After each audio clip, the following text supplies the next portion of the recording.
मुअज़्ज़िज़ हाज़िरीन,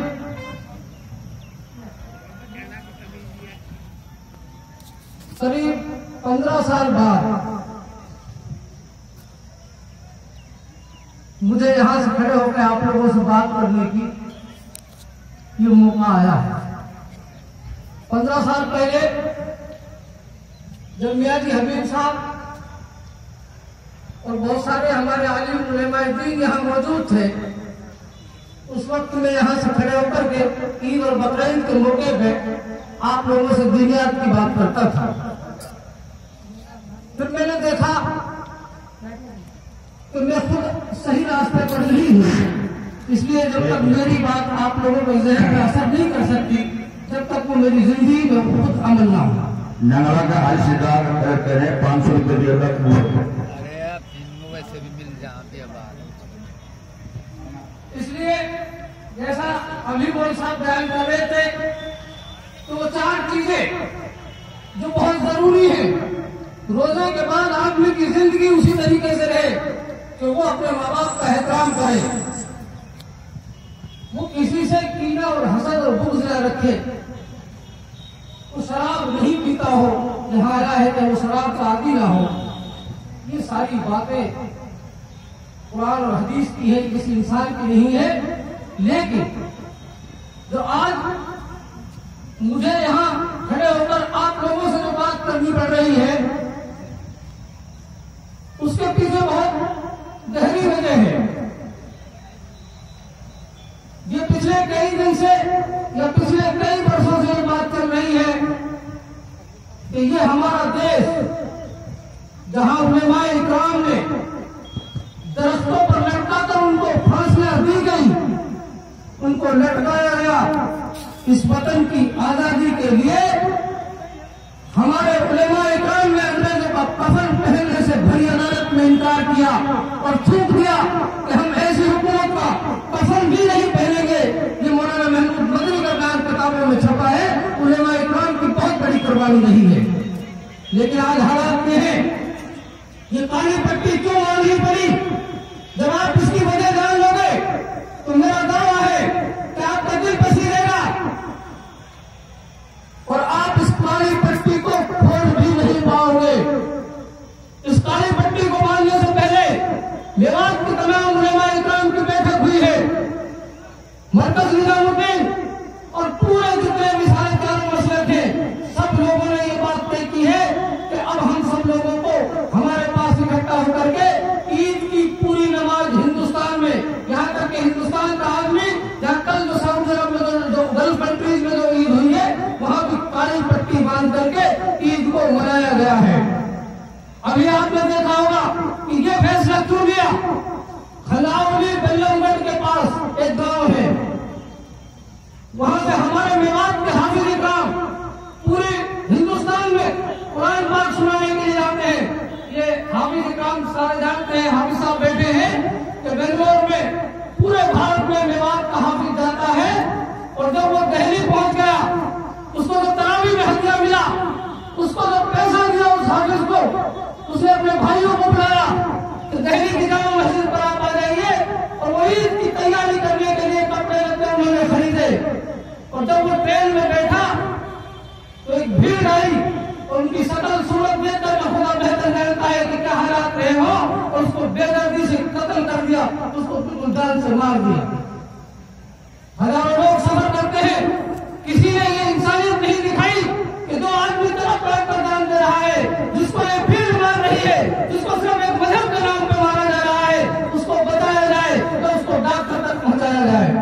साथियों, आज इस देश में, इस मुल्क में हालात बहुत खराब है मुसलमान के साथ। ऐसा नहीं है कि हम मुसलमानों की बात करें, पूरे हर देश के हालात इन लोगों ने इस तरीके से खराब कर दिए हैं कि आज हमारा और आपका यहाँ सांस लेना बड़ा भारी पड़ रहा है। ये उलेमाए इकराम के ही हुक्म के मुताबिक तमाम ईदगाहों में, चाहे वो अलवर की ईदगाह हो, चाहे वो मेवात की ईदगाह हो, सब में ये हुक्मनामा जारी किया गया है कि हमको अपने एहसास को जिंदा करना पड़ेगा और अपने आप को मजबूत होना पड़ेगा। एक काली पट्टी बांधने से ये हम खबर देना चाहते हैं हिंदुस्तान की सरकार को, हिंदुस्तान का मुसलमान इस हिंदुस्तान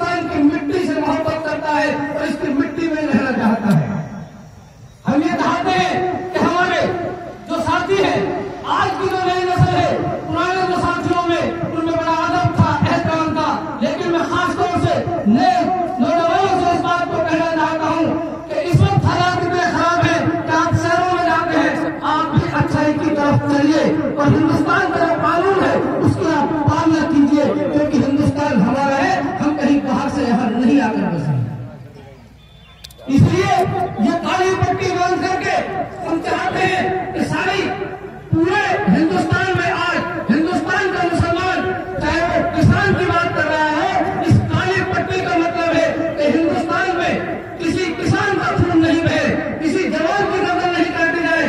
और इस काली पट्टी का मतलब है कि किसी मुसलमान को भीड़ में न मारा जाए।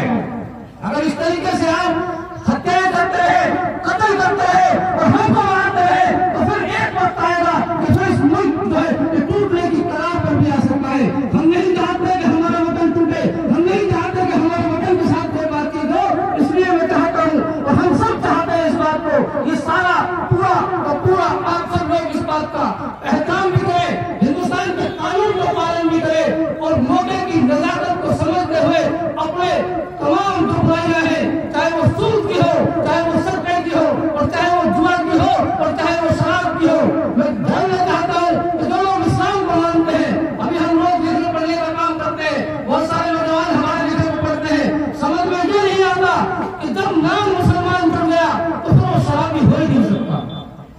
अगर मुसलमान नाम है तो फिर वो रिश्वतखोर नहीं हो सकता। अगर मुसलमान नाम है तो वो वतन का गद्दार हो ही नहीं सकता।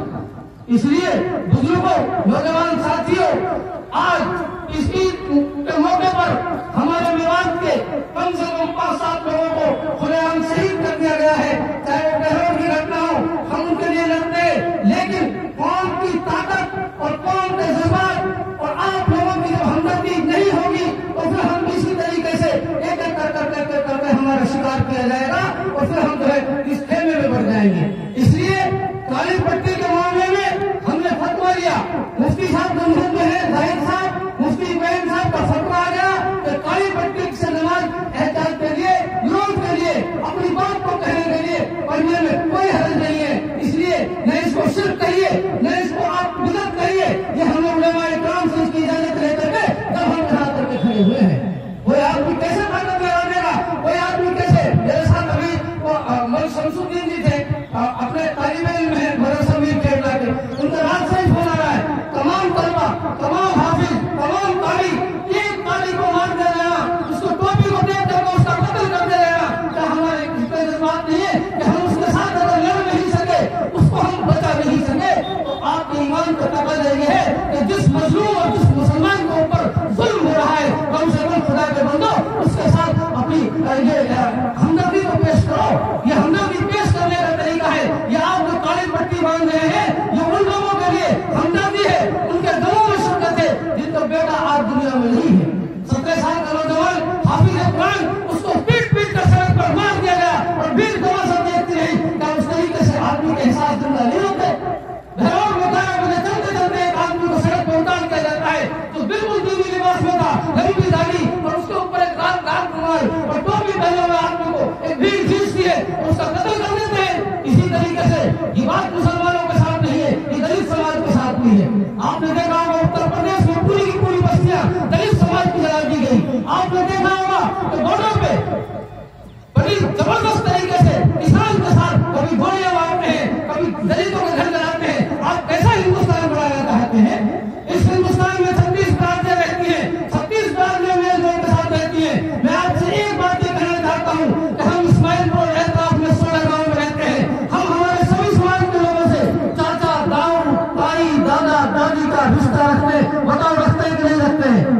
अरे रखते हैं कि नहीं रखते? जब हम दलित के साथ दादा का रिश्ता रखते हैं, जब हम सुन्नी के साथ चाचा का रिश्ता रखते हैं, तो फिर मेरी आज आपसे इस ईदगाह में ये गुजारिश है कि उन रिश्तों को सच्चाई से पालन करो। जिसको आप दादा कहते हो उसको आप दादा का इज्जत भी दीजिए।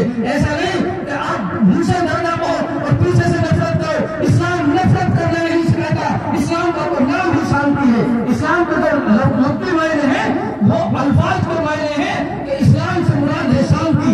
इसलिए जो वक्त मुझे इमाम साहब ने दिया गया था वो बात हो गया, टाइम आप लोगों के बीच में पूरा हो गया है। मैं 2 ही मिनट में अपनी बात पूरी करना चाहता हूँ। साथियों, बुजुर्गों और नौजवान साथियों, जितनी गलत आदतें हैं जो देश को कौम को तोड़ने का काम करती है, हम सबको उनसे परहेज करना है।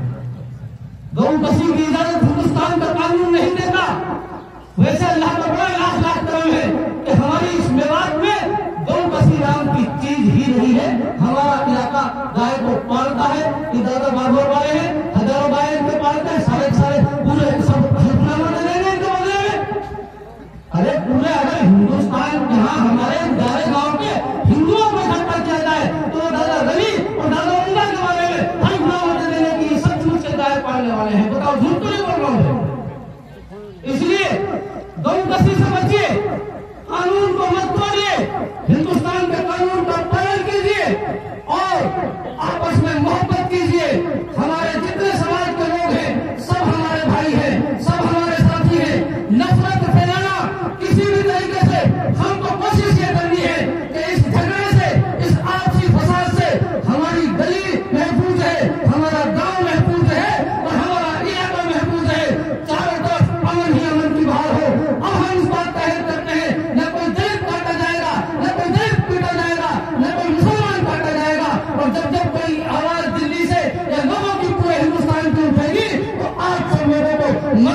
में शामिल होना है, क्योंकि ये भी इस्लाम का हुक्म है। जिस वतन में आप रहते हो उस वतन से आपको मोहब्बत करनी होगी। मैं आपको यहाँ थोड़ा सा ले जाना चाहता हूँ। जब आप नबी सल्लल्लाहु अलैहि वसल्लम को मक्का मुकर्रमा में जितने हाजी साहब गए हैं, हाजी साहिबान वहां गए हैं, जब आपको अल्लाह का हुक्म आया कि आपको यहाँ से हिजरत करनी होगी, तो बैतुल्लाह के सामने वो दरवाजा हर लोगों ने देखा होगा।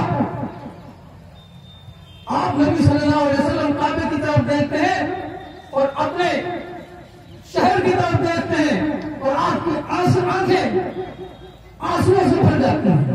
यहां से मिलता है वो दर्द। और आप सल्लल्लाहु अलैहि वसल्लम से जब ये पूछा गया कि आपकी ये तो अल्लाह का हुक्म है, आप इस पर क्यों गमगीन होते हैं, तो हमारे आका नबी अकरम सल्लल्लाहु अलैहि वसल्लम ने कहा कि वतन से मोहब्बत करना ईमान का हिस्सा है।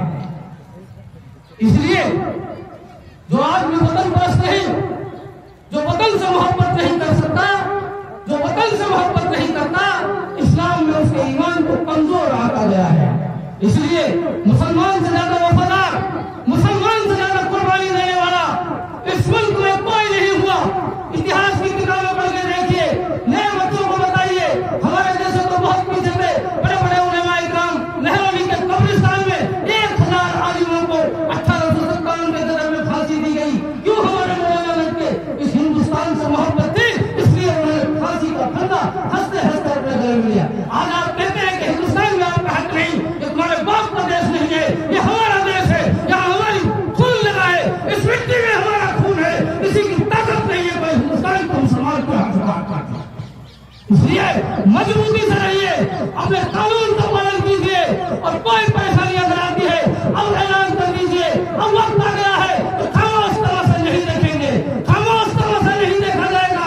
हमको लड़ना पड़ेगा, अपने हक के लिए लड़ना पड़ेगा। आज ये सरकारें हमारे लोगों को इनसे महरूम कर रही है। जहाँ टूटी चटाइयां मिलती है, जहाँ से आलिम और फाजिल निकलते हैं, वो हमको आतंकवादी गढ़ कहते हैं। मदरसों में आतंकवादी पढ़ते हैं, मदरसों में आतंकवादी नहीं पढ़ते।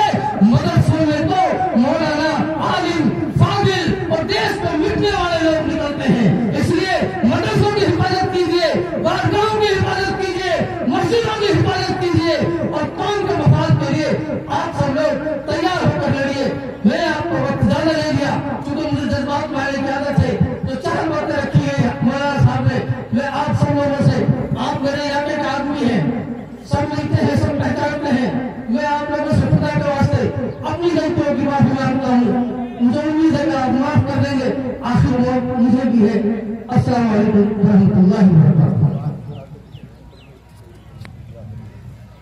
जो शहीद हुए हैं, हाफिज साहब ने कहा है, चाहे वो सीमा पे हुए हो, चाहे वो देश के अंदर हुए हो, चाहे वो मुसलमान हुए हो, चाहे वो दलित हुए हो, चाहे किसी भी समाज के लोगों का खून अगर इस देश में बहा है तो उसका आप हम लोग दुआ भी करें। और मैं हाफिज साहब से दरखास्त करूंगा कि वो दुआ करें। और दूसरी बात ये है कि ये जो ताउल है ईदगाह, देखो कैसी रौनक आ गई है ईदगाह में, आप सब लोग उसमें बढ़ करके हिस्सा लें।